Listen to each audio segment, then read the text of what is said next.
Alright, so Tatis finally signed his deal, and about a month ago, I said this. He's going to get paid around $23 to $28 million per year. And that was pretty spot on. He's making $340 million over 14 years, which averages out to about $24 million a year. So I was pretty spot on. But I also said this a month ago. I think it's going to be a 5-year deal, and here's why. And I was incredibly wrong. But yeah, I guess I can't win them all. Guess I'm going to have to be wrong some of the times. Anyways, I can't really provide any details on the structure of his deal or any incentives because that is not my area of expertise. As much as you guys love to ask me for inside scoops on how the Padres are doing deals and who they're trying to sign, I am no Dennis Lin. I am no Kevin Acee. That is not my area of expertise. But I can give you some analysis.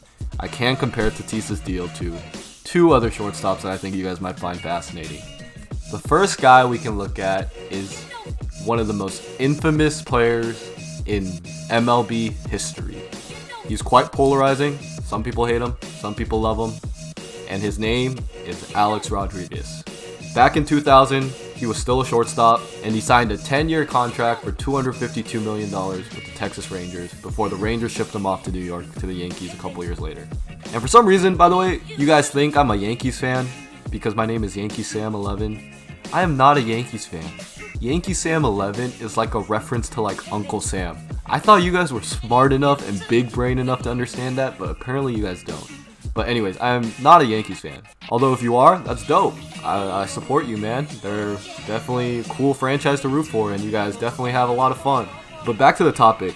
$252 million back in 2000 was worth about $383 million in today's money. That means he made about $38 million per year on that deal in today's money, which is way more than what Tatis is getting. But if you look at these basic stats, Tatis is better in almost every category. Now, the big difference is that A-Rod already had a huge sample size in the MLB. He had already played 5 full seasons in the MLB. So you could say he was a safer bet than Tatis. And also, he was probably going to move to third base. So yeah, maybe it's not an accurate comparison to Tatis.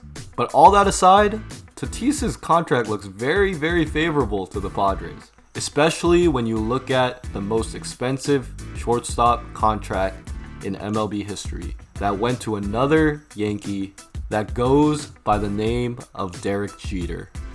Now, side note, I play League of Legends. If you don't know what that is, it's a video game.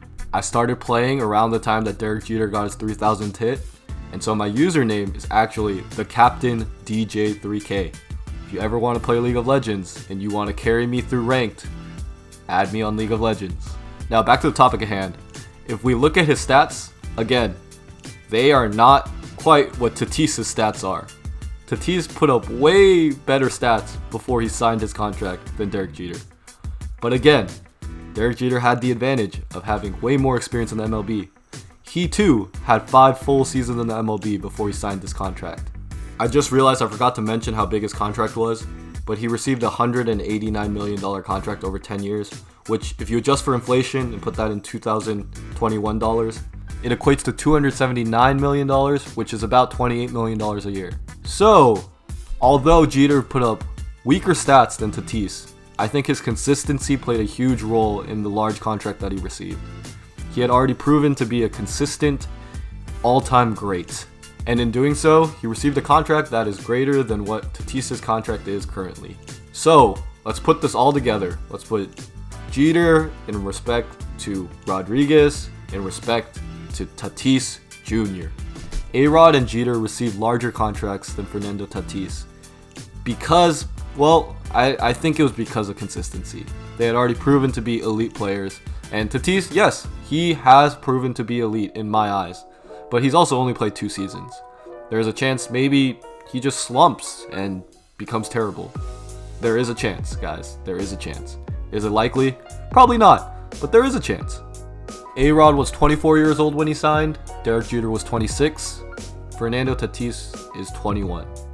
And so at the end of this contract, he'll still only be 35 years old. All this is to say, I think the Padres got a steal. They're definitely risking it by providing money to a player that's only played 2 seasons in the MLB. But if Tatis proves to be as marketable, as exciting, as brilliant as he has been in these 2 seasons, I think the Padres won this deal by a large margin. Leave a comment down below what you think about the Fernando Tatis Jr. contract.